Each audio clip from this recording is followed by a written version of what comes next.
Ford qui a annoncé en fin de semaine dernière supprimer 3800 postes en Europe sur les 80 000 que vous avez. Est-ce que c'est une conséquence directe du plan américain pour attirer l'ensemble de l'industrie sur son continent? Alors, pas du tout. Rien à voir. Rien à voir. Ce sont réellement deux choses qui sont bien différentes.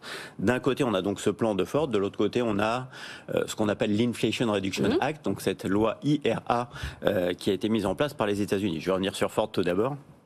Donc, dans le cadre du plan annoncé par Ford, en réalité, on a annoncé il y a maintenant déjà une année et demie un très gros virage vers le véhicule électrique. Nous faisons partie des sociétés qui ont signé cette fameuse demande vis-à-vis de la Commission européenne d'interdire la vente des véhicules à moteur à combustion en 2035. Alors ça, il n'y en a pas beaucoup des constructeurs. On était deux constructeurs. Et pourquoi vous vouliez interdire la vente de véhicules électriques ? En fait, on a réellement une conviction, Ford, au niveau global, qui est cette nécessité de lutter contre le dérèglement climatique. Vous savez que Ford, c'est encore une entreprise familiale. Une entreprise familiale, ça a des valeurs qui représentent celles de la famille. Et les Ford, en l'occurrence, donc Bill Ford, à commencer par lui, sont réellement convaincus de cette nécessité de lutter contre le dérèglement climatique.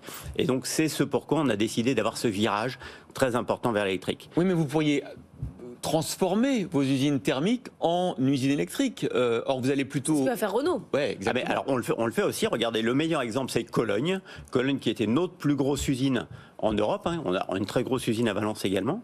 Mais donc, Cologne en Allemagne, qui va devenir le centre de l'électrification de Ford en Europe. On investit 2 milliards à Cologne. L'investissement est déjà en cours puisque Cologne va produire les 2 prochains véhicules électriques que nous allons lancer. Le premier à la fin de cette année, on va d'ailleurs le présenter le 21 mars, donc on pourra le suivre sur YouTube, sur LinkedIn, et puis le deuxième qu'on va présenter au mois de mai cette année. Donc 2 véhicules qui seront produits en Allemagne. On fait de même avec notre usine à Craiova, en Roumanie, qui est une usine qui produisait seulement des véhicules à moteur à combustion, le Ford Puma par exemple, et qui dès l'année prochaine va produire son équivalent en motorisation électrique, plus un autre véhicule particulier également électrique. Et puis Valence, qui est notre 3e plus grosse usine européenne, va suivre. Donc on transforme les usines d'un côté. En réalité, ce plan de réduction de l'emploi dont vous parlez, les fameuses 3800 personnes, sont liés à ce virage sur l'électrique. C'est des ingénieurs qui bossaient sur le thermique. Ce sont des ingénieurs qui bossaient essentiellement sur le développement des moteurs à combustion.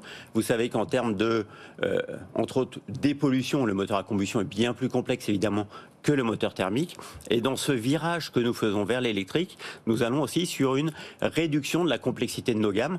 Donc en somme, au niveau global, USA, Europe, nous avions trop d'ingénieurs qui bossaient sur le développement des véhicules.